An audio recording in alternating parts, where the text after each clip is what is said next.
Obinna lived in a small mud house at the edges of the village. The house had no door, only a cloth hanging in the doorway inside. There was a warm mat on the floor, an old cooking pot, and a clear water pot. He did not go to school like other children. He did not wear new clothes. He did not eat 3 times a day. Sometimes he would eat once in 2 days. He would go into the bush to pick wild fruits or wait at the back of the market and collect leftover yam or vegetable people throw away. Other children laughed at him. Go away, dirty boy, they would shout. So even called him names like ghost child or boy of sorrow. But Obinna never forgets. Obinna never fights them. He would smile gently and walk away.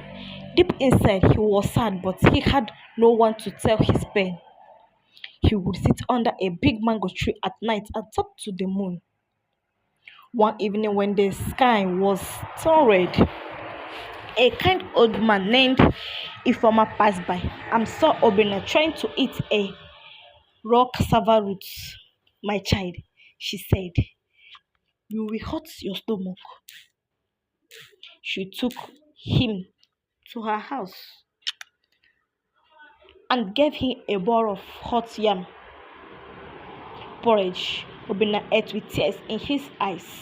From that day, Ifoma would call him in the evening and give him food.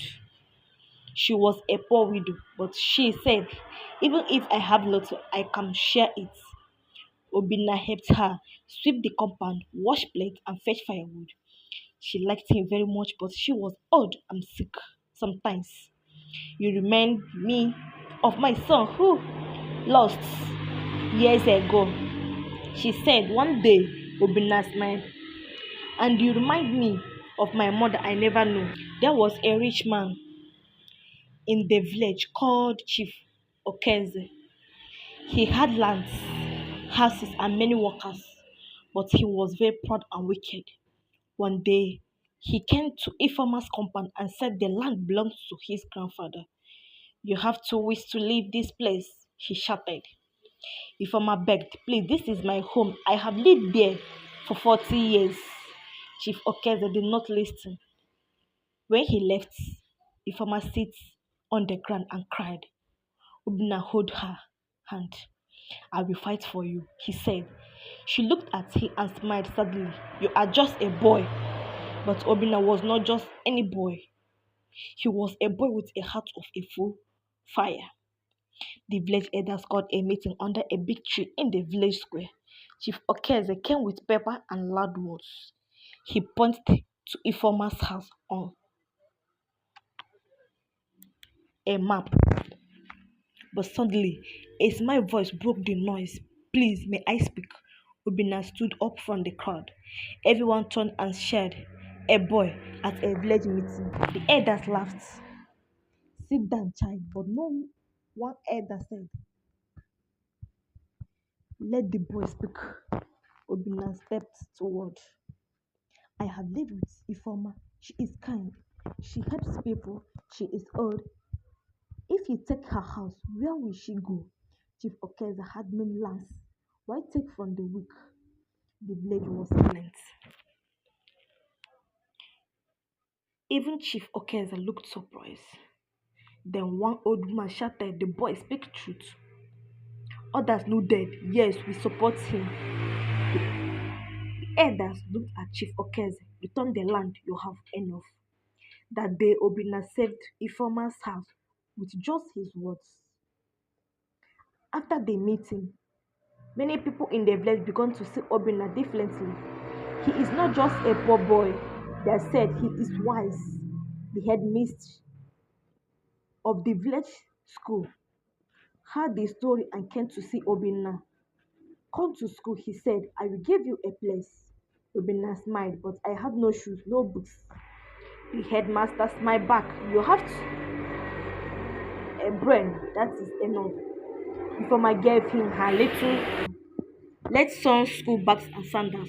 Go and make me proud, she said.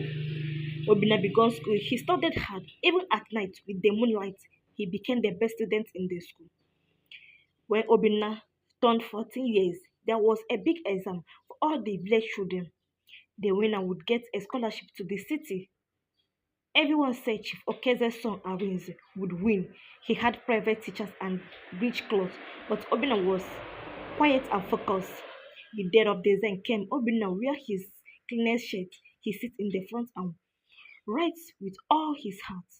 2 weeks later, the results came. Obina is the best. The teacher shouted.